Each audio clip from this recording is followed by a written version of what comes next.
welcome to Vet with Pets podcast. I'm Elliot. And I'm Becky. Thank you, Vets Pets Hereford, for sponsoring.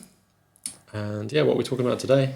So you've got some special visitors that you've filmed in your garden. So I thought... Not quite in the garden. Well, not in the garden. Yeah, on your walks. Yeah, so we put up our camera trap a couple of weeks ago and got otters and lots of cows. Lots of cows. And some herons and some wood pigeons. And Oh, that's cool. I think we had maybe some jackdaws and some crows bathing as well. Oh, nice. Yeah. And lots of a wafty bit of grass. Oh no, in front of the screen. Yeah, I feel like that's like a proper schoolboy error if you're a camera person and set it up with like a bit of grass that just wafts. It keeps setting it off. So there's like hours and hours of footage of a little wafty bit of grass. And I bet it runs down the battery.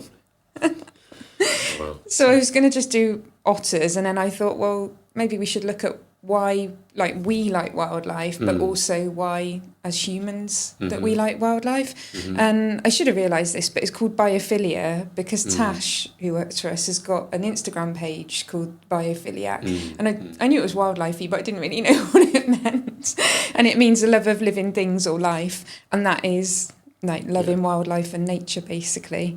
And then some of the stuff I was reading, it was saying that there is a biological, driven need to interact with other forms of life, and that forms part of that. And then also, just because our ancestors would have had to be connected to the landscape, animals, water sources, and watch how it all worked to so that they were more likely to survive. So they think part of our love of wildlife is genetic, and everyone has it. I mean, it makes sense, doesn't it? And I suppose it makes sense when increasingly people recognise that reforming that connection is better for physical and mental health. Yeah. It was really interesting. And they said that also it's a shared belief, so it unites people all around the world, even though we're all in different environments. And then even now, where we live in cities and things like that, being in nature lowers stress, so it lowers cortisol, it improves memory, it improves self-esteem, it improves concentration, and it just makes people happy. And then one of the things I didn't realise, they said trees release phytosides, I think it's called, and they have an antimicrobial effect, so they release it for themselves to protect themselves from bugs and things, but us being around trees, it has an effect on us as well, and it can boost your immunity. Really? Yeah. As in eating bits of tree? No, just being out around them, because it's You have to fact check I think it's... No, I looked it up. It's, honestly, I can't remember. Okay, I think it it was... on the podcast, that's definitely true.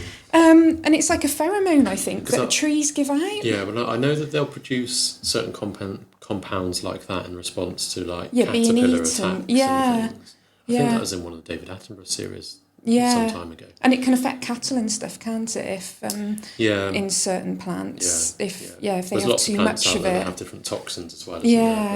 So I think it's red water conditioning cattle, where they'll get yes, that's it. myoglobin urea. Yes. So it's like a muscle breakdown product in the urine. Yeah. I can't remember what tree or plant. No, I can't remember. I think there's a few different ones, and then it's somewhere. if you have it in with the hay and stuff, because it all gets broken up. Actually, I think it might be silage more maybe, and once it's dried out, I think it's okay. That's why I learned that on my masters in the large animal bit. That's the little bit that stuck with me. Key bit of knowledge. Yeah, and then it's actually recommended, like it is with fruit and veg. They say 5 fruit or veg a day. It's 2 hours a week is what would boost, and it doesn't matter if you do 2 hours all at once. Where's that recommendation come from, though? It was in a study, but it was on. I looked it up on one of the. I should have written down, shouldn't I? What I've looked it up on. It was like a Psychology Today or something like that. Journal. 2 hours a week. And it doesn't matter if you do 10 minutes at a time or if you do a whole 2 hours. Apparently that's what they recommend. That's what's prescribed. For mental health, that would be. Yeah, for mental health, for being out. So, But it makes sense, but also I don't know, there's a bit of me that thinks, isn't it so sad that you've got to specify that someone needs to spend 2 hours being outside, essentially, isn't it? Yeah, because I'm not really an outdoorsy person, but I'd easily do 2 hours a week. Yeah, it's not much at all, is it? No. But there's people out there. Especially if you live in an inner city. True. But then they do say just go into a park, or even looking at ants or bugs and things like that. Yeah, but it's completely alien to me, but I suspect there's probably people out there that live in cities that just get on the tube. Just get on the tube to work or train to work. Yeah. And And then you don't Yeah, really... I suppose you see really things out of the window, but I don't think that's probably the same. That would count, would it? No. I mean, I know there's studies out there that, like, observing effectively cute animals will lower cortisol. Yes, yeah. But it's probably not on quite the same I suppose level it's as experiencing mindfulness it. if you're, like, watching things going through a window and you're actually taking it in rather than thinking about other things. Yeah, I suppose, yeah. But you won't be getting the pheromones from the trees. No. But also it's not just... It's like the smells and the sounds and everything else, isn't it? And the temperature change. And all those sensory things. Yeah. And the interesting thing, that I did write this down, this was in Forbes magazine, there was an article, and they were weighing up, is it nature or nurture, as to why people like wildlife and what type of nature they like. And they said that part of it was genetic, but also its childhood experiences are really important. Yeah. And I think that's, for me, how I got drawn into it. We used to go camping a lot, and my dad would always be pointing out, that's this flower or that. Or, yes. And so you just learnt it. And then, going to the Birds of Prey Centre. I just always remember it in year 3, we went there on a school trip, and that was it. Yeah. And then once you've got one animal you like, you look into, like, their prey and where they live. Then it sort of links up to other things, doesn't it? So I think that's what did it for me. Yeah, and I mean, that's why I'm so big on trying to get the kids out on walks and stuff, even though Joy's self-conscious enough now. She said the other day, she's like, Daddy, I don't like it when you take us out on a walk because it normally means you're interrupting us doing something fun. But when I'm out on a walk, I do enjoy it. She just doesn't like stopping. Doesn't like stopping the fun to go out on a walk. But Emily said yesterday she was planning on going blackberry picking with them. Yeah. And they just point blank refused. Maybe you just need to give them warning of when you're going to go and what time. No, so they just they know then. They did pick some apples out the garden apparently. Oh. So that's better than nothing. Yeah, that's it. That's kids, isn't it? You give them one thing and then they always want something else. But I think it is.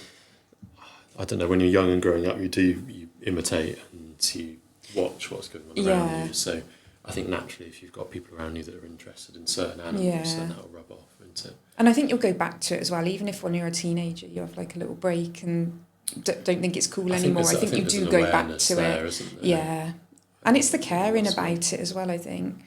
And I feel like the younger generation now are more aware than maybe we were. And you can't get away from things about like the environment and climate and everything else. So he was not aware of it. And that was one of the things, actually, they said that's one of the newer things, that people used to be brought together by, like, they'd need to hunt or they'd need to get things, whereas now it brings people together with the climate crisis, and so you feel connected to people all around the world. So even though it might be quite scary and worrying, it also does give people like a group of people, so that's but then off the back of that you have that whole climate anxiety side of things as well. People that stress and worry over, not to undermine it, but stress and worry over climate and maybe feeling unable to do anything about it. All you can do is your own little bit, really, and get out there, I suppose, and just enjoy it. And then that was the other interesting thing. They said that every single culture has a wildlife in folklore or just in their, everyone used to write about it, draw about it, even if it was cave paintings. It goes right the way back, but even if it's in a different way in different cultures, it's just always been there and probably always will, which is quite cool as well. That there was people thinking the same things, like going out and looking at that, I don't know, like when it starts snowing or the changing of the seasons. And it's sort of magical moments, isn't it? Which back then, because there wasn't the science to explain things, a lot of it would have been like divine or magical, wouldn't it? And that would have been, But everyone's just always been fascinated about it. And then the other thing, I suppose, was they were saying as humans evolved, they learned from animals. And so that's a part of our genetic side of wanting to watch animals and like what we see in them of ourselves, really. And I suppose now we see that more with people dressing up their dogs and humanising their dogs in certain ways, and or cats or whatever animals. So it's changed a little bit how people do it, but they still do. But interestingly, on a similar note, like keeping pets is something that has been done forever, effectively. And I know reading books like some of Gerald Durrell's books, when they would have been going, so he was the guy who set up the Jersey Zoo, effectively. But he was an animal collector more or less. That's what he did, and he wrote extensively about it. And it's fascinating reading some of his stories about going to really far-flung parts of the globe, which at that time were still really just being discovered. Yeah. And tribes where they wouldn't have met a white man before, and they wouldn't have met outsiders. And a lot of their not a lot of their animal collecting, but a significant portion would have been gathering up pets that these tribesmen and women were keeping. Yeah. Whether that be parrots or monkeys or whatever. Yeah. Well, there was an article in BBC Wildlife last month actually about a type of Amazon parrot and how it was in the culture to always have one in the house. Yes. And that was fueling sort of the pet trade. Yeah. I mean, nowadays we see it's been detrimental, of course. Yeah. And we don't want to take those animals from the wild, but historically it would have been a big cultural thing. Yeah, and also there was enough habitat for them, so there was more parrots. And less people. Yeah, more parrots, less people. Yeah. And that they'd only be taking the parrots that were in their area, whereas now they get shipped all across the world, don't they? Yeah. But it's always been the need to nurture things and take them in. Well, that's how we end up with domestic animals at the end of the day, isn't it, really? Like budgies and cockatiels are essentially domesticated, like they've got no purpose to us. No. Different to, maybe you could argue, a dog would have had a purpose. Would have had a working job. Or cattle or goats or whatever, of course. But yeah, it's just interesting that what we do now, it goes all the way back, and that there is a genetic side of it, so everyone has it in them to enjoy wildlife. But then in the same way, some people that's more than others, I would think, isn't it? In the same way as other genetic factors, isn't it? Yeah, I would have thought so. And then, I'm not that familiar with it, but the idea of epigenetics as well, and epigenetics being that you can upregulate or exhibit different genes depending on the environmental pressures, and then those are the ones that then get passed on. Yeah, so I suppose if you were still living in like the rainforest, or you had to rely on the land, so farming, you're probably far more aware of it than than us. Because those genes are going to be more needed. Necessary, That's really Whereas if you're in a city environment, even if you yourself were from, I guess, a nature-based scenario where you grew up, I guess those genes wouldn't necessarily be passed down in the same way. No, you don't need to your rely children on it. Because they're less needed. Yeah, and then it also depends on what you're doing with your children then, and showing them and getting out doing things. So it does make you realise what the divide between like inner city and living like in Hereford, where it's I've said before, one of our ambitions for me and Emily is we want to start taking our animals into inner city Birmingham and take a cow into inner city Birmingham so that children can just experience that, being so close to something and something that's food producing and a big part of our culture and stuff as well. So it is nice. In Birmingham, you've got the Birmingham Wildlife. I think it's called Conservation, and that's run by the council, I think. And that's just a fantastic little zoo. It's so cool. Yeah, it's just really nice. Then, as I think we covered before, zoos are controversial for some people. Yeah, but it is the only place where some people get to see these things up close, really, and and they haven't got many big things there. Because it is a small zoo, they've got mainly small things. So, it was really nice. And then I thought we could talk about us seeing ourselves in wildlife. And is there any bits that you see that, you know how we look at them? Me and Joe always do it. We're sat watching like the pigeons and we give them voices. Do you have like a conversation between the two of you? We'll be like talking about what that pigeon's doing. Hang on, so you're pretending to be one pigeon and he's pretending to be another pigeon. No, we don't do that. But we will sort of like talk about what we think they're up to or what they're doing. And like I said, like the jackdaws. I mean, I prefer the idea of each one of you pretending to be a pigeon. No, we don't do that. But on the sad note, we do think, not Stan the hedgehog, who we released from here, but our other hedgehog that was coming, the smaller one, he hasn't been coming there for about 4 nights, and there was one squashed on the road, so I think it might be him. It's a bit sad. Yeah. But we haven't seen Stan for a while, but he doesn't need to eat as often. He's massive still. He's huge. And that is one thing I would like to do. I don't know how ethical it is, but I'd love to microchip those hedgehogs that come into the garden, and I could just have a scanner and see who's coming every evening, because they do come for their food. But I don't know if that's an ethical thing or not. Well, no, there's a couple of rescues out there that do it. Pricklebums used to do it. I'm not quite sure whether it was like approved by anybody as such. No, because it wouldn't hurt them, like, for a second while you put it in. Yeah, no, but it's one of those things that probably ought to, if it's part of a study, it should have like some sort of ethical review, Yeah. if that makes sense. Yeah. So, But yeah, I'd love to know which one of them it is. yeah. But I think that might be him, bless him. That's a shame. He's had a nice life up till now, though. I don't think he's had to forage very much because we feed him, and he's got water why did he out bother in the crossing garden. the road? Yeah, I know. I don't know why. He was going over there. But yeah. Yeah, no, I don't know. We don't often at home. We wouldn't sit down and watch stuff out the window, sort of thing, just because we don't do that. Other than we've got a nice window of the back garden, and the children will point out birds that are out foraging with the guinea pigs and the rabbits on the lawn. Yeah. It's like the blackbirds and magpies and stuff like that. For us, it's more like if we go out on a walk, we'll be pointing things out. Yeah. Like when we see the otters occasionally. And yeah, that's amazing.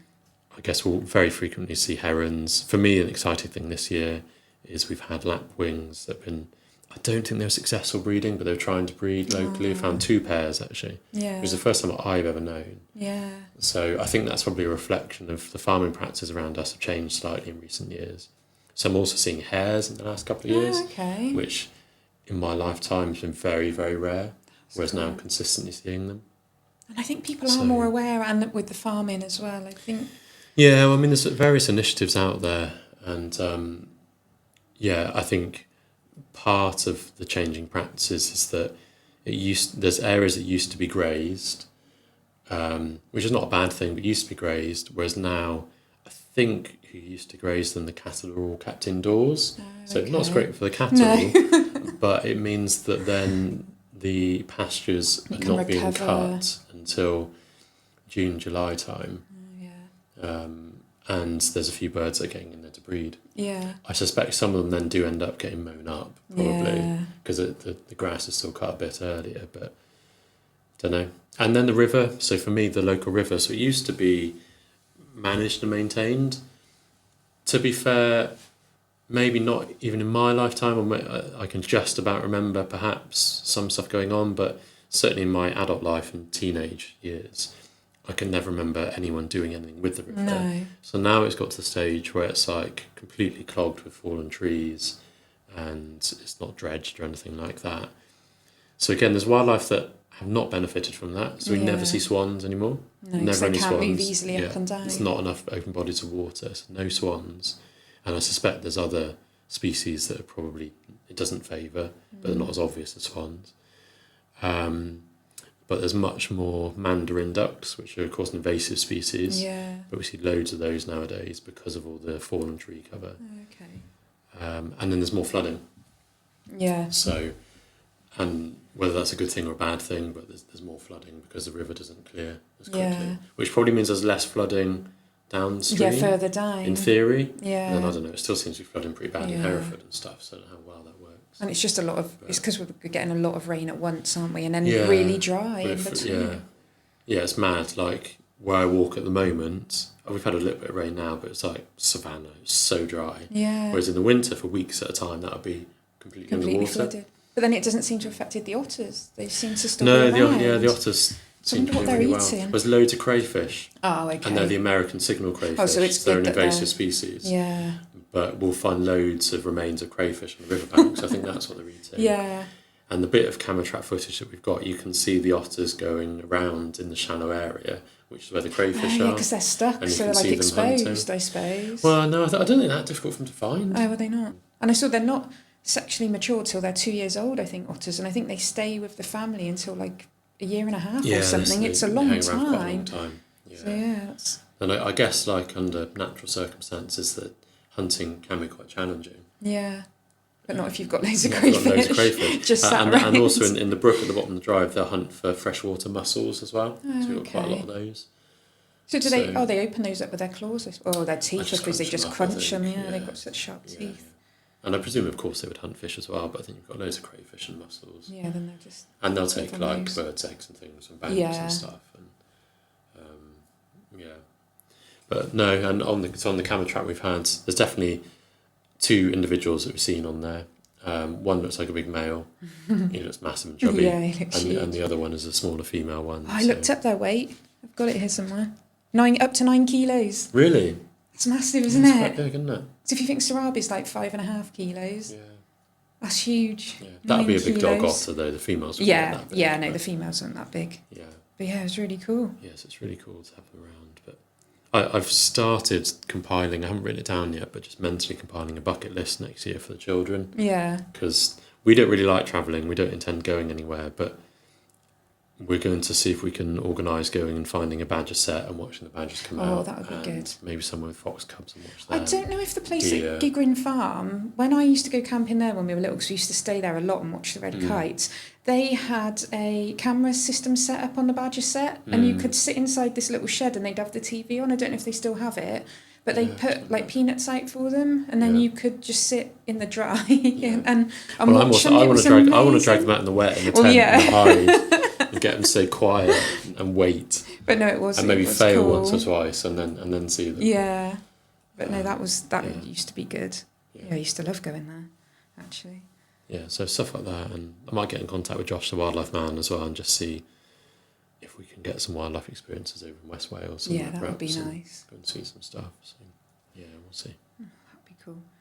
Well, actually, they're related to badgers. They're in the mustelid family. Mustelids, yeah. And then the subfamily is Lutrinae, and I was like, oh, what does that mean? It just means otter. It's nothing. Exciting. Yeah. Yeah, they've been the same family as badgers, and then like your stoats and weasels and Yeah. polecats and things like that. And wolverines. Yeah, although we don't get wolverines here, obviously. No, that would sort out those ducks. Yeah. No, it'd be quite cool to have wolverines in the country. But Lynx would be good. yeah.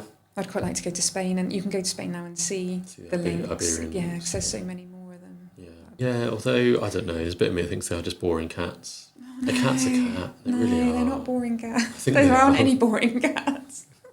It's so many see lions at like wildlife parks. And stuff. Yeah. They're literally just cats. They're just Yeah. Although I saw this morning, they were using this drone in I think South Africa to watch the lions, and there was a big. He was like the alpha lion. He was just asleep, and there was a wildcat asleep in his mane. And it wasn't an AI thing. I looked. It was amazing, and it's all these things that we don't know goes on. And like Lindsay says, out of the wild, she said you can mix like species, and sometimes they get on really well. How would you ever? You would never think that there was a smaller Surely it's wildcat not real. asleep. Surely. Yeah, no, it was. Yeah. Sure didn't dream it. No, I didn't dream it. I saw it this morning. It was crazy. But it's all these things that you don't know goes on, and with new technology, we'll probably find out see more and more. Yeah. Well, it highlights the complexity of the wildlife world as well, doesn't it? Yeah. There's so much we just don't know. We No. don't know how it works. And then we see our domestic cats, and yeah, they do. Like we have people who have got dogs and cats together, and they curl up together, or Yeah. even rabbits. Yes. Yeah. Or sometimes you get the birds, don't you, that will sit and snuggle up with the cats as Yeah. well. So Yeah. it's just it's happening somewhere. It might not be common, but Yeah. it's Interesting. yeah, it was cool. Maybe the lion was He was dead. just maybe the lion was just saving him for later. He just wasn't hungry yet. So one of the other things I looked up, because one of my favourite things is like what group names are for animals, and they've got loads. Otters. There's a bevy, a family, a lodge, a romp. A romp's my favourite, and a raft. Makes sense, a raft. And the raft is good because when they're like floating around, they hold on to each other, don't they? If that's And make sea a little otters, I raft. guess. Yeah, Surely so that'd be sea otters. I think well, it was just Not our otters in European general. otters, Yeah. I like a romp. A romp. seems Yeah, so- romp of otters. Yeah. They're always one of the best things if you go to a zoo, aren't they? Yeah. You could sit and watch them for ages. Yeah. And they just have Yeah. like a little stone or something, and they keep themselves Yeah. occupied. Yeah. And yeah, I suppose that's one of the things, you could learn from them. They're just always so happy. Well, they're always busy, aren't they? Yeah. They're always busy. They're always And they're doing just something. into everything, yeah. And then they'll just go and have a little snooze. Then they'll be up again, and they're just so happy. Yeah, one of my favourite things that rarely we go to Chester Zoo is the giant otters. Yeah. I just think that's so cool. Oh, yeah, they are fab. When we went to the Birmingham one recently, Joe took a picture and I'm just sat on the floor because they've got the glass wall right the way down and they were right down by there, so I just sat on the floor and watched them. They are cool. And sometimes I do think, oh, you're nearly 40 and you're just sat on the floor by the otters. But there we go. And that was one of the other things. Their feces are called sprints. Mm-hmm. So And they smell.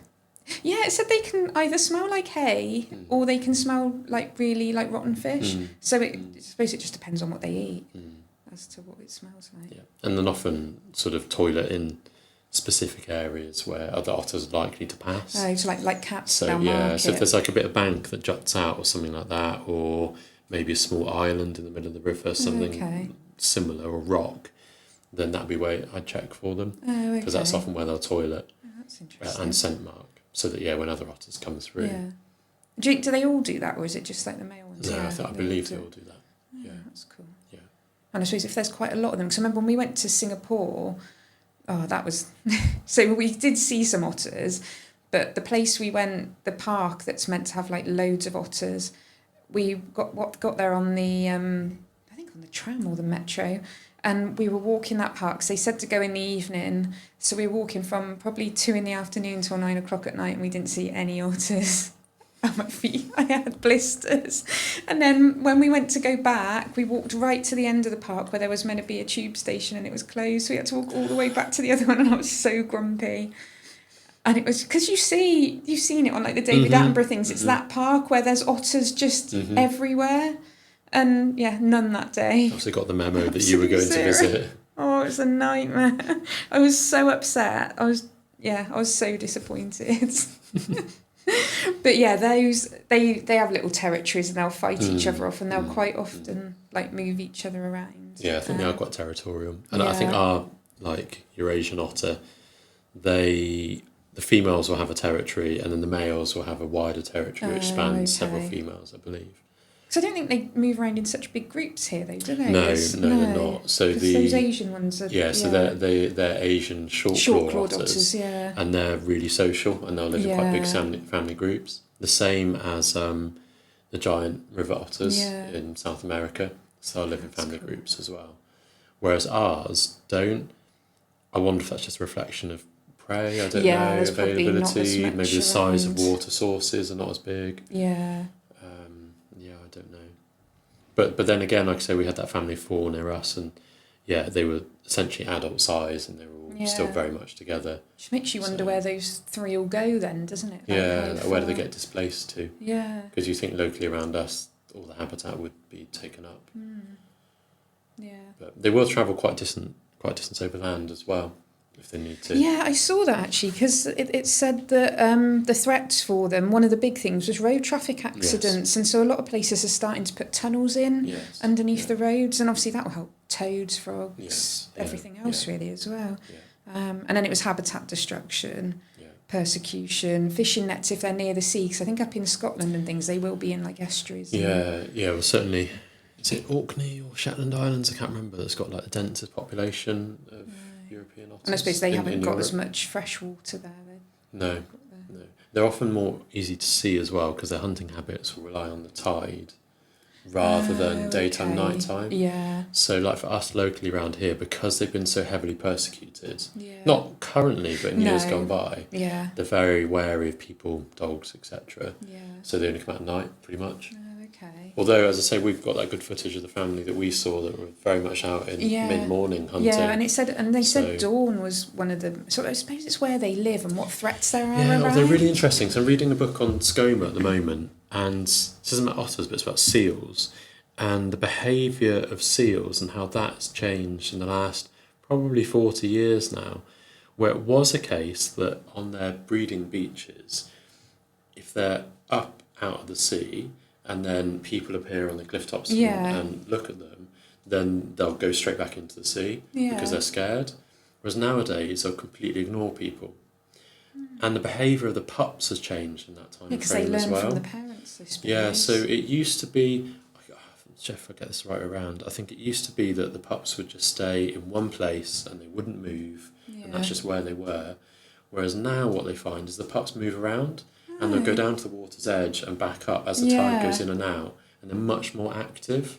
Because they're not scared, the theory being that they're more habituated to people, because actually they're no longer persecuted. They used to be hunted until very recently, actually. I should have brought the book in. So it was the National Trust.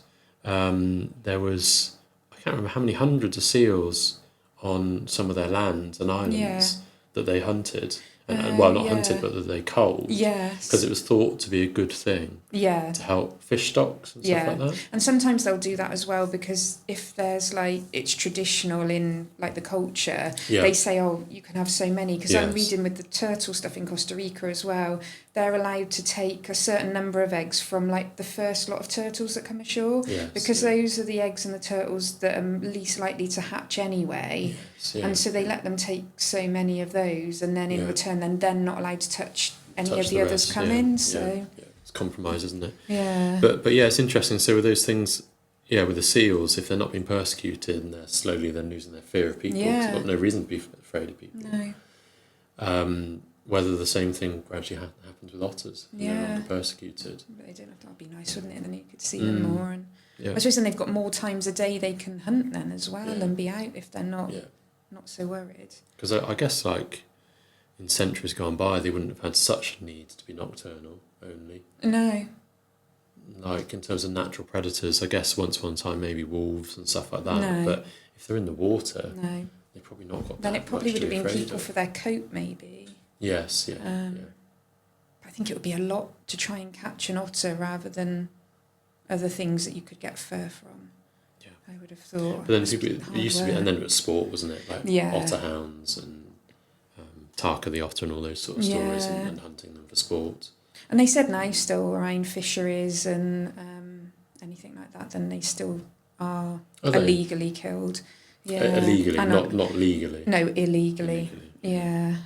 So they said that you will see patches where they don't appear, and it just happens to be around fisheries or places where they rear shooting birds as well, because they will take those as well. So and then the pesticides and water pollution was what it was saying. And as the water quality increases, hopefully we should get more fish back. They do seem to be recovering well though. From what they're saying. I think I believe that the numbers are better now than what they have been historically. And I wonder with the beavers coming back, whether that will help as well, because it's just going to give more water sources. But then the dams, I don't know if that affects fish and things moving up. I don't know. Yeah, that'd be interesting to know. Does anyone know? I don't know. I don't know. Because we've not had beavers in the country for so many years, have we? And then, and then they're coming back. Well, they're free now as well. They're not caged in. Out and about. So that was cool. One of the things I did see actually that was crazy, the inner layer of their fur, so they've got an outer layer, then the inner layer is all like for keeping them warm, insulation. 50,000 hairs per centimetre square. Really? That's how many hairs there. That's crazy. That's mad. You'd think it would make them really heavy. That. Maybe that's why they're 9 kilos. Yeah, maybe it is. So dense, isn't it? Yeah. But also they can only hold their breath for 30 seconds. Really? Which I thought it would be longer, like a seal or something. Yeah, 30 seconds. I'm surprised by that. Yeah. 30 seconds is nothing. Yeah. Like a human cold breath. Yeah, I could hold my breath for 30 seconds. Yeah. It's a bit rubbish. It is a bit rubbish. And then also they said they can breed any time in the year. It's usually spring, but it would be, they can breed at any time. I guess it depends on that's quite cool. maturity of the female and weather and food. Yeah, what food's around, and they rarely get over 4 years old, it says. But the oldest one's 19. But they were like, this is really... No, really? The oldest wild otter. And they did put on there, and this was on the Otter UK, UK Otter website. 19. But they put on there, this is very, very, very rare. But then why did that one get to 19? I don't know. I guess that was probably a male, probably, I don't know. Yeah, because I doubt if it was breeding. Because they have to reproduce and they don't tend to live as long. Yeah. Yeah, so I don't know. But 4, that surprised me, because it takes till 2 for them to become mature. Yeah, and then they about rarely 2 get rounds past of babies 4. and then dead. Yeah, I'm surprised by that. I suppose that's why it is hard for them increasing in numbers, I suppose. It's difficult for them. I guess, I don't know. So yeah. And then there was one place near us, near Herefordshire. I know not everyone's near Herefordshire listening, but Gilfrack Farm, Radnorshire. So it's near Ada, and it's a wildlife trust. And they said the best time actually is now October to December to go and see them, because they're out and about a bit more. So yeah. Is that like that's like a wetland type area? It's Radnorshire Wildlife Trust own it, and apparently that's a really good place to see them. So. There you go. There's a day out for you. Well, you've got your own on your back. Yeah, Your kids will be bored of otters. So it's old news. No, they still find it really exciting. They're one of those really charismatic animals. Yeah. They look cute, don't they? Yeah. And just the way that they live.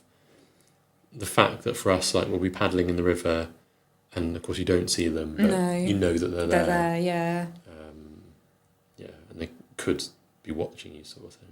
And I think it is this thing that we sort of cute animals we tend to go for. Their eyes are on the front of their head. Yeah. They hold Snub hands. nose, yeah. They're really social animals, aren't they? Yeah. So you can sort of see yourself in them. Yeah, no, I think for me, like, we see them often enough that you know that they're there and you know to look for them. Yeah. But not so often that you take it's it for always granted. a treat when you get to see them. That's all my otter facts. It's very interesting. I'm going to go away and look up the cat sleeping in the lion's mane. And then you'll find it. And I can't believe they only lived for 4 years either, actually. No, I know. It's It's a bit sad. yeah, I would have thought much longer. But I suppose it also is how much information have they got on that on studies? Because how do you track an otter?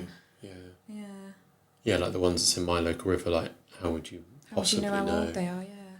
So maybe it's only a small amount of data that they've got. Yeah, maybe.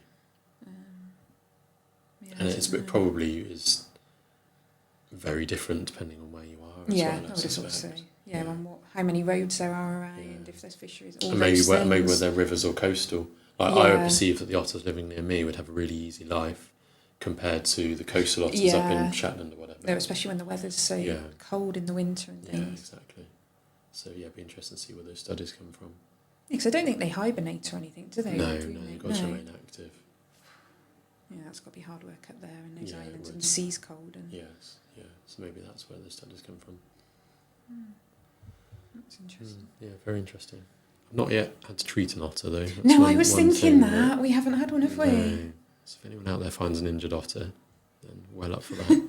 I'd imagine imagine they'd be savage. I was going to say they'd be really bitey. Because even a ferret, if you don't want to do anything, and what's a ferret, like a kilo and a half? No, I think they'd just be like a giant ferret, wouldn't they? Yeah, with really strong jaws, I imagine. Yeah. I have to get some of those Teflon gloves that you saw. The gloves. I really do think we need those gloves. We'll have a look. The £300 gloves. Yeah. But if a viper that couldn't bite through them? So I went to the Exotic Vet Nurse Conference and someone was showing these gloves that they'd made. I can't remember what they were made for originally, but then they started using it. Snake handlers started using them and snake breeders, and it was proven that they couldn't bite through it. So then they started testing them with other animals, and so sort of like the meerkats and things that that we would be handling. They'd be perfect for. Yeah, I'd rather not see any like venomous snakes too frequently. No. To risk being bitten. No, not me. Also, I don't think I'd prefer a willingly meerkat. test it either. No, I know who did. That's what I want to know. Also, would it not damage the animal as well? No, I don't think. No, they showed this because it it was several like layers, lots and lots of thin layers, I think. Right, so it doesn't damage their teeth or their fangs or anything. Okay. It was so interesting. And then who tests it as well? Yeah, I don't know. Okay. But they've got like We'll look into stingray equipment. They moved out then from just the snake handling to. Well, I think you all said these it's because they different started odd putting themselves out animals. of business because the stuff lasts forever, doesn't it? Yeah. So they into the veterinary market. Yeah. Who gets bitten quite a lot, I know. And then they work with like aquariums and stuff with like stingray handling and the crocodile like muzzle. That was pretty cool. I don't think we need a It's crocodile so muzzle. niche. But Although it's one of those things that you don't know you need it until you No, need until someone comes in with a crocodile. Hopefully that won't happen too often. No. And then we do often sedate things, don't we? But it's just having it there in case. Yeah, we're not manhandling everything, but sometimes it's just if they woke up sooner, or if you in an emergency situation, if you had to just hold something to get it. Yeah. On that note, the Wildside Clinic is hopefully coming together. Yeah, if you go onto their Facebook page, they've got. Have you shared it on yours as well? I don't think she shared actual pictures of it recently, is she?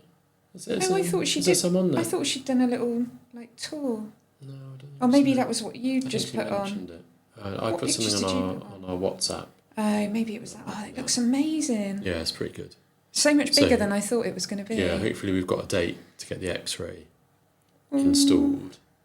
But then I've been trying to get my head around, so there's really tight legislation around x-rays in there, so because of the health and safety side of things, and irradiated. So I'm trying to get my head around having the room ready to receive the machine and the processor, to have it installed, so the right wiring is there. Yeah. And then coordinating the people that are going to come and install it. Yeah. And then coordinating the radiation protection advisor, or the RPA, to then come and tick sign it all it off. Yeah. And then each one of them saying that they all do different things, and each saying, no, so and so does this, and so does that. So, yeah, I remember when we moved in here, it was like that, and it's odd because it's the same rules no matter what. If you've got an X-ray machine, because obviously at Lindsay's we're not going to be doing that many X-rays, whereas here this is our X-ray room that we're filming in now, and we've got people sat the other side of the wall, waiting in reception, and obviously we've got people in the prep area working. So it needs to be safe. Yeah, but it doesn't matter how many you're doing, or and therefore the same cost applies. Yeah. So, I think we've well maxed out the budget by quite some way. I think, but it is amazing for what you've got there, and it's like if you are going to build something from scratch like we are, you might as well do it properly. You've got to do it properly, but also. Like there's 11 mountain lions there, you know. Yeah, and they're all going to get older. They're all going to get older. They're all going to get unwell at some point. Yeah. But at some point, every one of those is probably going to need to be anaesthetised. Yeah. Have stuff done with it at some stage. And if we're anaesthetising, we might as well X-ray, because then you've got either a bank of normal things to go by, or you're going to pick things up. Yeah. It's like each time we anaesthetise the marmosets and stuff, there's a few that need vasectomising and things that will be X-raying them, so that we've then got all of their normal images for that patient, and a lot of them have come with historic bone issues and stuff like that. So if we can document that and we know more about that patient, and also hopefully that will help Lindsay when she is campaigning to stop the pet trade. The more information that we've got and evidence of the things that can happen. Oh, it's just really cool. So you've got a theatre there. We've got a theatre, and there's an X-ray room, and there's a recovery kennels. And then we've got like a prep area with the dental set up, and that's so cool. Pharmacy fridge and all the units and stuff. Yeah, it's really, really professional. So we'll see. I wonder if other like rescues and that are going to be eyeing up what Lindsay's doing and be like, oh, look what they've got. Yeah, I wonder if they might be sending stuff our way. I don't know. So a sneaky suspicion that's what might end up happening. But yeah, I was wondering that as well. Like if there's local places. I don't know. Then also what I need to get my head around is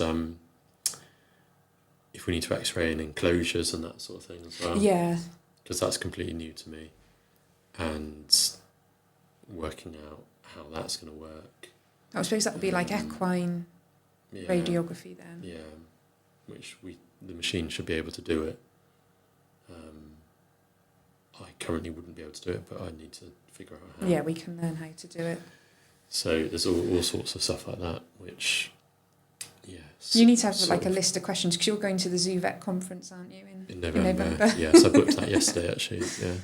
So you can go with like a list of questions. When I went to the exotic vet nurse one, everyone was so nice, and it just seems a lot different to some other sort of niches of veterinary world, where everyone just seems to help each other and it's not competitive. It just seems there's been a few people I've reached out to for advice, and everyone's been really welcoming, but no one's actually got back to me with any advice. But I think sometimes it's because people don't know, because when I was looking into the puffin stuff, there was, you just imagine, there'll be someone somewhere that has done this, but like there was two places. Yeah.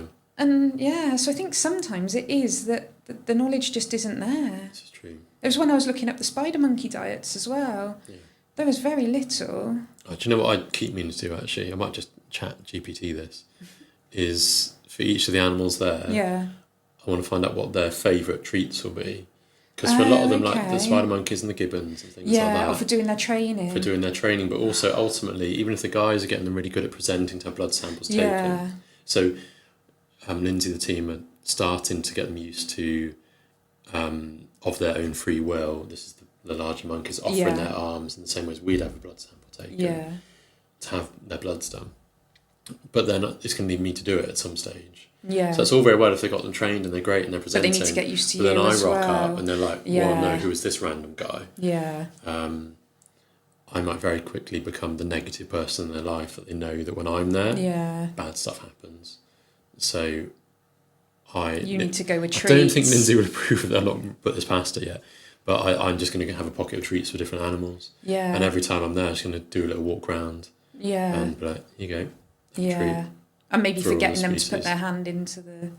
Yeah, but I think just to start off, just so that getting them used to me. Yeah. Or at least so that when I turn up, yeah, they're like, I want to have something to do with that person because I know that he means good stuff. Maybe they need like a cardboard cutout of you. Maybe, yeah. For when they're doing it. Or mask with my face. Yeah. Yeah, maybe. Oh, it's just so cool. But we'll see. Yeah, it's quite exciting. But a lot of work as well. A lot of work. We've got a list of stuff that we need to get done as soon as the clinic so we're just waiting for the clinic. So now I need to try and book it onto the rotor. Marmoset vasectomies. We've got another one that's got a bad arm. I think we need to do some with, and we need to anaesthetise the male porcupine to check that he's definitely castrated. How do you do that? You can just look. Well, it needs to be anaesthetised. Yeah. But you don't need to take a blood test. I didn't know if you could see their testicles or not. I'm pretty sure you just look. They're rodents at the end of the day. Oh, okay, yeah. So they should be. We should be able to find should the be visible. Hopefully, I need to research that. It's a shame they can't just train him to like walk on some perspex or something, so you could just sit underneath and have a look. I mean, I'm sure you could, but take time. And there's a certain health and safety risk as well. Yeah. Because if you upset them and he backs at you with his spikes up. So. Yeah. Yeah, we'll see. So exciting. And then once all the monkeys are trained to offer arms for bloods and to go into like crates and things for injection training and stuff, then moving on to the cats. Yeah. And training the cats to present for injections and maybe even blood pressure monitoring and stuff like that. With a tail. That would be cool. So, But, so that'll be really interesting.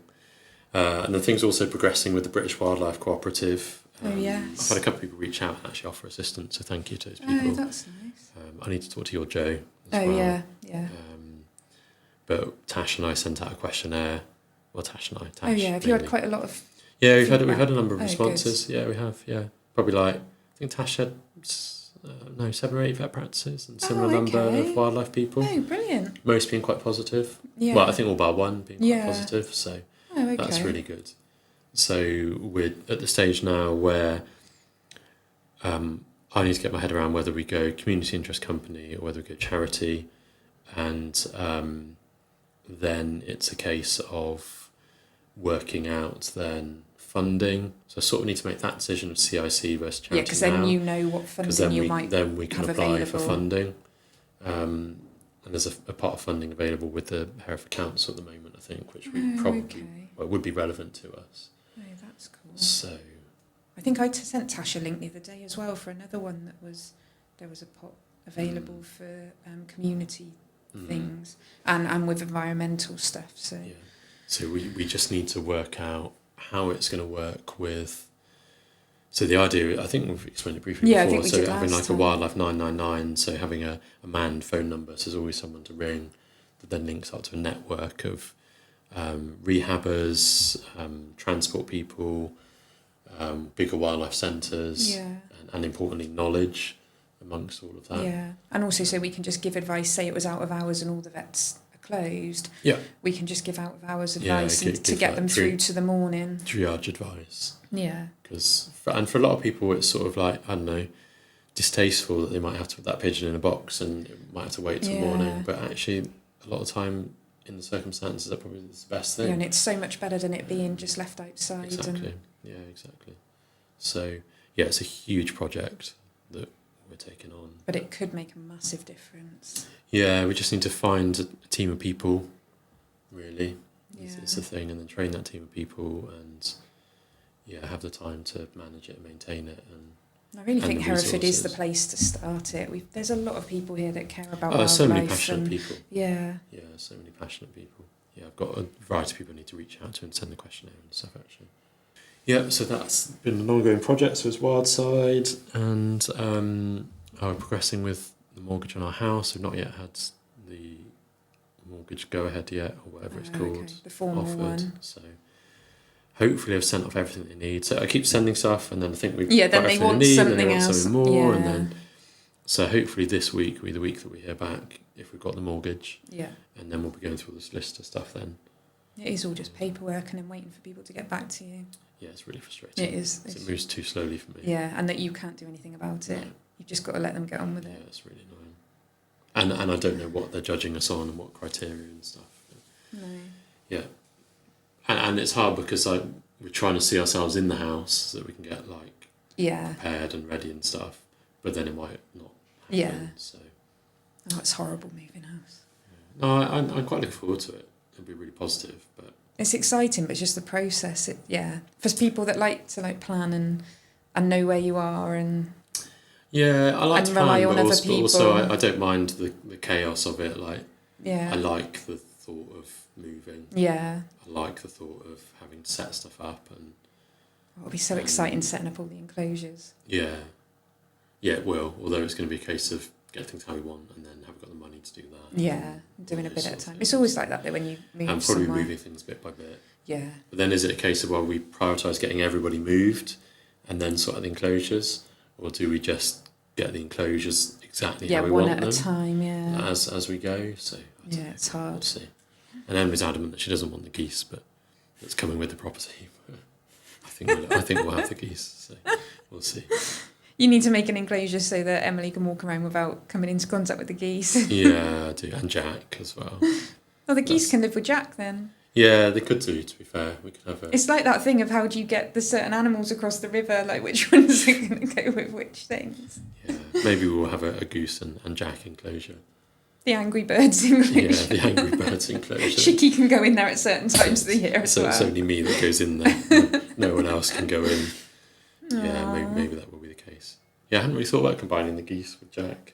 I was going to put Jack in with the parakeets because I want to split the parakeets up from the other aviary birds that Sweet can get back in with the other birds. And then I was going to put the pigeons with the jackdaws. Oh yeah, that's with the geese was what I was thinking. But then I could put the pigeons, jackdaws, and Jack. I think just Jack and the jackdaws. I'm not sure how they'll go together. No. I think they'd probably be okay. But yeah, it could go either way. Might do a little test trial. They're living next door to each other. Can you do Jack the geese and the parakeets? Yes, but then the trouble with that is that the parakeets, I need to use different mesh. Oh, okay. So the enclosure that I'd want to have over the geese, if we enclose that, would be really big. Yeah. And it would be doable to make it okay for the parakeets, but it'd be really expensive. Oh, okay, yeah, because you'd need loads of wire. And it's a weird shape. It's going to be easier to have a decent size enclosure for parakeets, but it'll be rectangular. Yeah. If I keep it rectangular, it's going to be easier and cheaper to do. Because of the wire. Because of the wire. And then, so where the buildings are, we'll have the parakeets. Well, I'll probably have the aviary birds, then the parakeets, and then the macaws. Is it the macaws from Lindsay's? Yeah. Which Emily's okay with. I've always said we'll have an enclosure with parrots. Cool. So we'll have those two macaws. We might end up with a few marmosets perhaps as well, but we'll see. Well, there's all these that are going to be needing homes, There's going to be loads. Yeah, I really think there is. Well, we'll see. I think there's always going to be some that are kept illegally as well. Yeah. There's always going to be those ones that come out of the woodwork that people are keeping on the quiet. So yeah, we shall see. Oh, they are lovely. I love to sit and watch the marmosets. Yeah, they're funny little noises they make as well. Yeah. And they look like... When I took Lucy Lou to Wildside, we were doing something, she was like, they look so fake. Yeah, they do. They look like little teddies. Yeah. Yeah. They almost look like a bit animatronic. Yeah. It's the way they move as well. Yeah. It's really twitchy. Yeah. But no, we'll see. We'll be concentrating on what we've currently got to start off with and getting all that settled in. Emily wants a horse to ride as well. So yeah. I don't think we need one of those, but I guess... Yeah, but then she'll say you don't need the geese. If we're going to keep the geese, then we'll probably have a horse. Yeah. So... Yeah, and we did a really nice walk actually. It's our 10-year anniversary on Friday, so we did a nice walk from home, which it's been years and years and years since I've done this walk. And I don't know why I've not done it sooner, because it's really nice to go up to an old Iron Age hill fort. Oh, okay. We can walk from home. And actually it's a bridle way the whole way. So then Emily's like, I could ride down here. This. Oh. So, yeah, that would be nice. I don't get horses, but yeah. No, for me, they're just giant rabbits, in terms of how they think and how they work inside. Oh, they're much scarier than rabbits. they're only scarier than rabbits because like, if a rabbit tries to like run through your pasture, it might give you a bump, whereas a horse is literally going to kill you. I think they're thick as well. I don't think they're that intelligent. They're just scared of everything. That's my unpopular opinion. Yeah. Emily will always argue over it. I think it depends on the horse, doesn't it? I don't know. I don't think they're that bright. They're just scared of everything. When I compare them to the goats, I just don't think horses are that bright at all. No. But yeah, I don't know. But the trouble is, like, we won't be able to justify going and buying one. So Then you'll end up with a rescue. We're going to have to find But then something. I think there are quite a lot. Yeah, again, they've not really got any value, No. really. So we'll want to find something that's probably a bit older, rideable. Yeah, quiet. They're not worried about competing or anything like Yeah. that. Something that's going to be like... Just something they enjoy hiking. Yeah, sensible to have around the other animals and people to visit and stuff, and not a liability. No. And not too big. I'd like to get Yeah, a I shy was gonna horse. say you don't. I want to get shy horses because my ancestors used to keep them. I really like the And they're idea of quite breeding rare them. now, aren't they? Yeah, but I don't think that'll happen anytime soon. The Emma's kids won't be able to adamant. get onto a shy horse. will Emma's they? adamant she doesn't want a shy horse. She'll need, actually, she So- won't either. She'll need a ladder. Yeah. So no, it'd be some sort of like Welsh Mountain Cross or something like that, probably. I Or like something that could live outside as well would be yeah, good. or the other thing I'd quite like the idea of is getting a drift pony. So each year on like the Welsh Mountains and Exmoor and Dartmoor, Yeah. they round up all the foals Yeah. and stuff, and they're all like No, auctioned that's off. a good idea. So Because they'd be hardy as well. yeah. So I You'd quite end like up with the idea. one that had like We'd end up with some one that's sort got a of problem. Allergies or something, Yeah, probably something probably that it shouldn't have. Yeah, we'd end up with something with issues, but I don't mind that because like as long as it's something that's got quality of life and it's fine, like we're in the right place to manage Yeah. issues. I wouldn't agree with keeping anything chronic pain or anything like that, but if we had something that just needed like just a bit of extra Yeah. management, that wouldn't be an issue. So if anyone knows of a horse. If anyone knows of a horse that has got mild but manageable issues, preferably not behavioural issues, then No. yeah, maybe we're in the market soon. Oh, it's exciting. Yeah, it's exciting. Yeah, really. Yeah. Especially you can get it all exactly how you want it. And you can start having people Hopefully. round to... Yeah, well, that's what we're looking forward to, Visit. is having people to come and visit. Oh, imagine like little brownie groups Yeah, or that's what we want. scouts or... Oh, Let's it's so come- nice just showing them round here, but I can't imagine what they would be like with, Yeah, all, like, well, with I'd the like, Apollo, like just seeing Apollo. yeah, and to give them a chance to milk Yeah. one of the goats, To see where things come Yeah. from.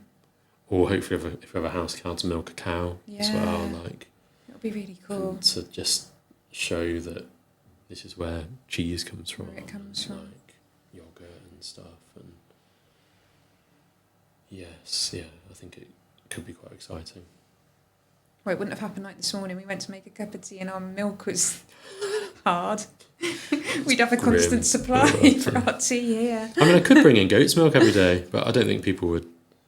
Well, maybe I'll just bring Maybe some bring some sometime. and see if they like it, Yeah, I could because bring some in. cause I don't know why, but the last month or two, it's just the milk hasn't been lasting. And it isn't because we're drinking less tea, No. it's just going off really early. I don't know Yeah, why. we should check the fridge temperatures, perhaps. Yeah, maybe that's probably Maybe is that's quite a why. good idea. Maybe.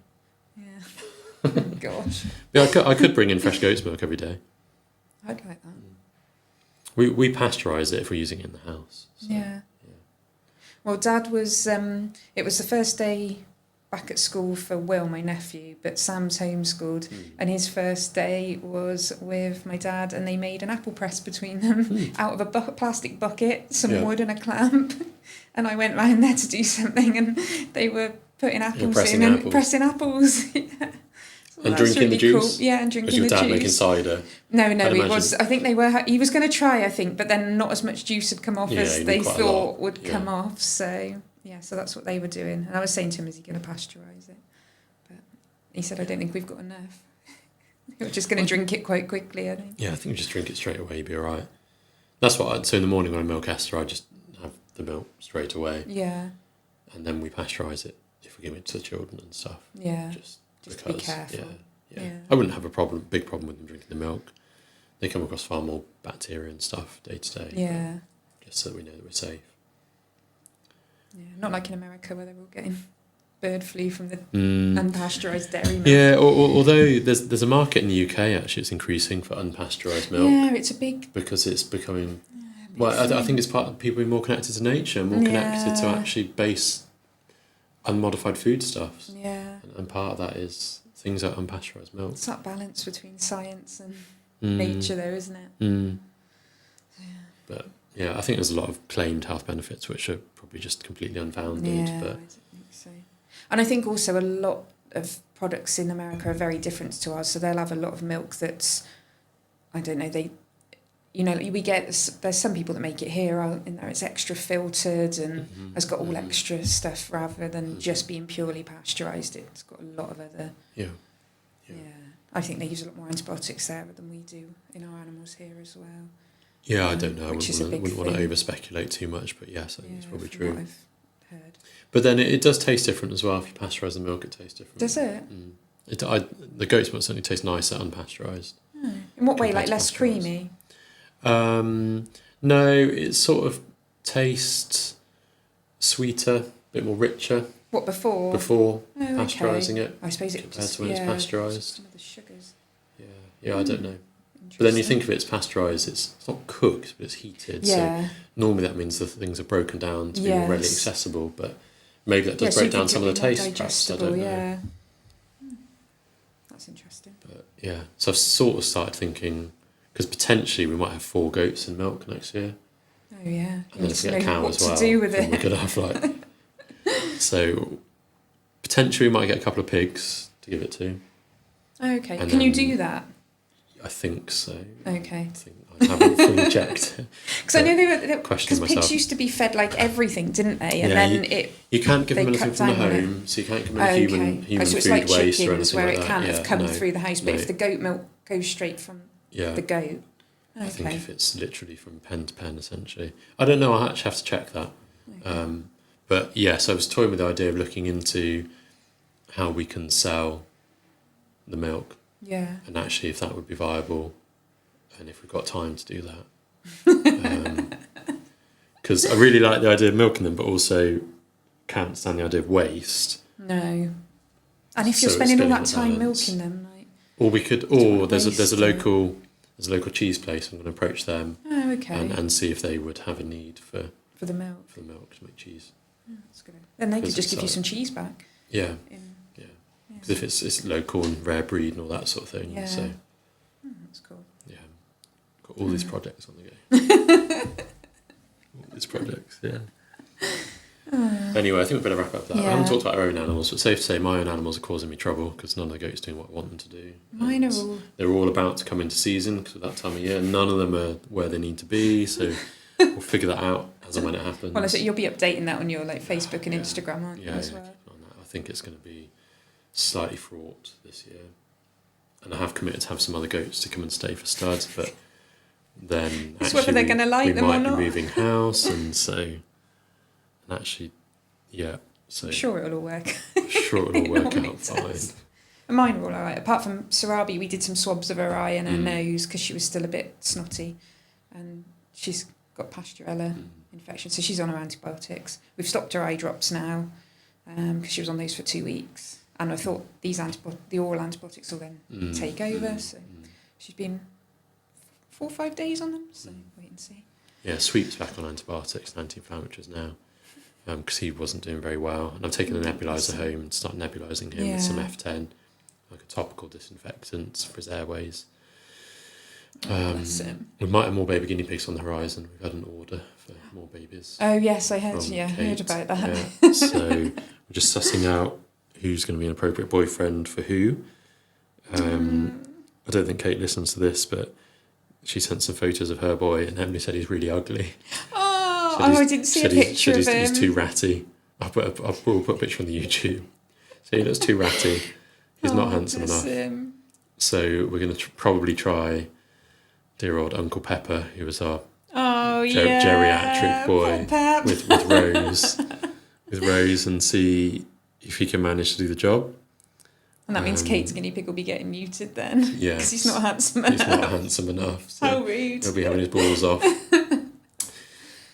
Dear. I think everything else is pretty much under control, really. Oh, and then I had a thought about the next or some other podcasts. And we talked about before exploratory laparotomies and sort of explain them. And I thought there might be some people out there that have like certain terms or bits of what we do that we could explain in sort of normal terms, really. So if anyone had any questions about certain bits of practice of what we do, maybe neutering or... Yeah, perhaps I'll put it on my socials as well. Yeah, if anyone's got anything they'd like us to go into more detail on, or sort of explain, like, I don't know, like pet diabetes, because it's a bit different to human diabetes in some cases and things like that they might want to know a bit more about. Yeah. Yeah. Okay, maybe we'll put a post on today asking for questions. Yeah. I think there might be things that we do that or people have had done with their animals that they don't necessarily understand fully, or would just like to go into a bit more, and or just how we do things, or why. Well, I mean, some people also don't feel comfortable asking. No. As well, which, I'd like to think people would be comfortable asking us or asking me in consults, but also I'm fully aware that that's not always the case. Yeah. And we talk about lots of different things, I feel like sometimes they wonder if it's dietary or gut related, they're like, oh, that's enough. Yeah, stop talking. Stop talking about it now. Well, you don't remember things either, do you? Like, no. Same if we go to the doctors, you'll only remember three points when you come away from it. And that's pretty well proven and established. So I think a lot of the time maybe you perhaps even were told something. Yeah. But didn't just remember it. Your mind, Yeah. Or it wasn't portrayed in the right way. Yeah, so you just didn't fully digest it and fully understand it. Yeah. Even if you've asked the question, the person's answered it. Like, we'll be guilty of that sometimes. Yeah. I have to consciously think, now this is how I understand it, but actually I understand it because of the background knowledge that I've got. Yeah.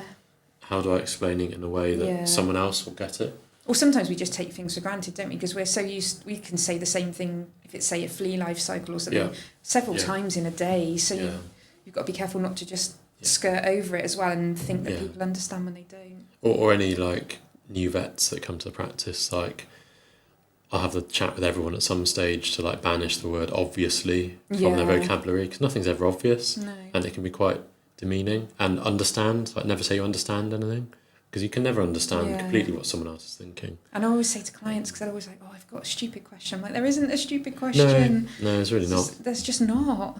Yeah. Although I did have an out-of-hours phone call last night because the dog had got his willy stuck out.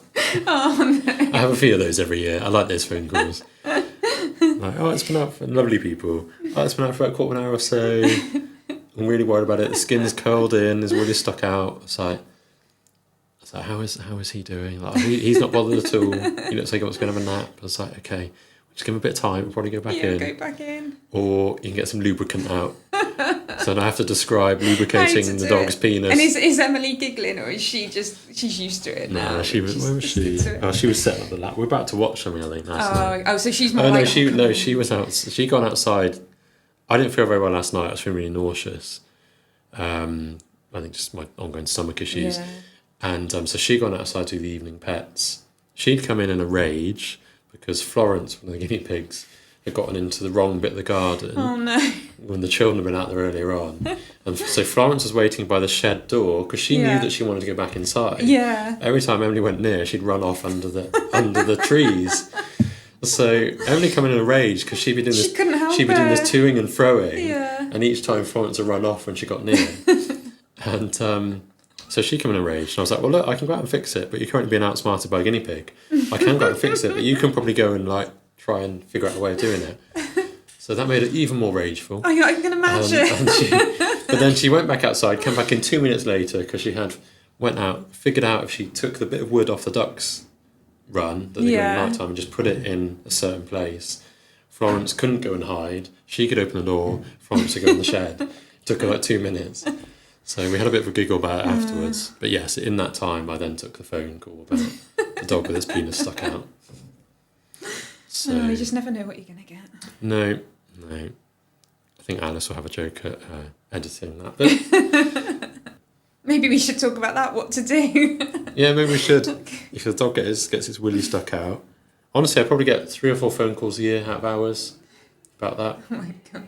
I remember one of the nurses where I worked before had a phone call because they wanted to make the dog, but it was a smaller dog, and then the dog was having trouble, so she was having to talk through guiding it in, getting it a little step to stand on, and so everyone had just gathered in the dispensary just to sit and giggle, and it was making her really awkward. Well, last year with Gizmo when we were breeding him because he was really little. I had to get him steps so he could reach Chester.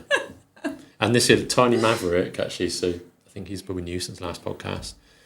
So I got there, I was like, oh, he's tiny.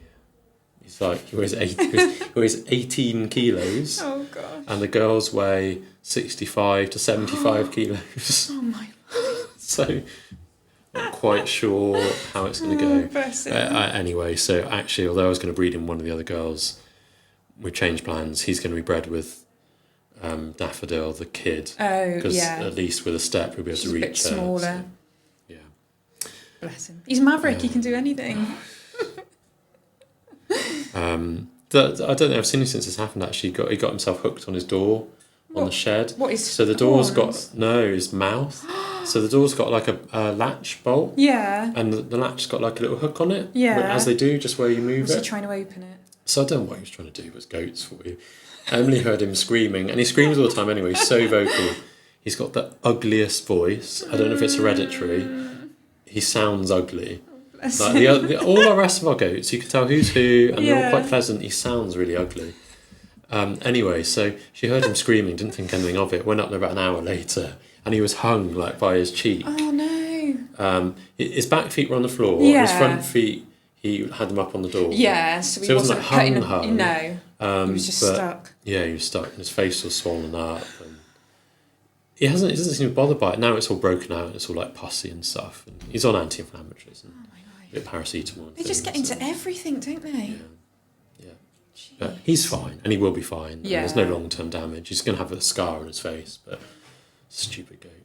I bet he was trying to open that door. Oh, I don't know what he's trying to do. He's really cheeky. He's really sweet, but he's just like, when you want a breeding billy goat, you don't want them being small and cute. No. He should be big and strong and handsome, but he's just small and cute. Especially when you just compare them to a He's polo. small and cute, but sounds really ugly. Yeah. And the noise that comes out. Oh, of you him need is to get a video of unbelievable. him I'll try and screaming. Anyway, that was an update on the pets briefly. Right. Thank you to Vets Pets Hereford for sponsoring. I've been Elliot. And I've been Becky. And this has been the Vet with Pets podcast.